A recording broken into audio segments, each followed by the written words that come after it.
Okay, I figured I would share this because I was watching a YouTube video with someone who knows quite a bit about tools, and they didn't know this. I learned this from a bunch of guys that used to build sets and shit when I was a kid, and I've heard a couple like framing guys talk about this too. This, where is this? This thing. This little metal clip on the end of the fucking ruler. I heard the thing that started this is someone said when you're measuring something like this, you burn an inch. You start at the 1 inch mark and you measure from there because this thing is imprecise and moves around.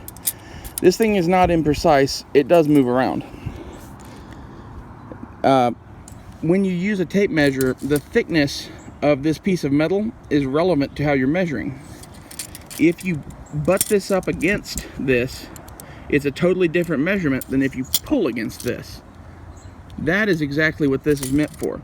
The wiggle in this fucking piece of metal, it has about like a millimeter of play, is the exact width of this piece of metal, so that if you're pulling, it measures right, and if you're pushing, it measures right. Believe it or not, it being this loose is how they make them precise. That is the point of this. Don't burn an inch. Although, like something like this, you can. Like you could definitely go to, 1 or 2 inches and measure from there. That's a totally good option. But you should know that that metal thing moves for a reason. So, another reason you might want to burn an inch though is, you see how it's covering up the numbers?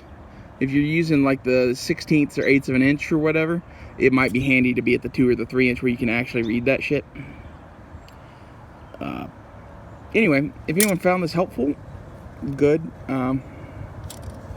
Random tool facts with Klein knives. We might do this more often.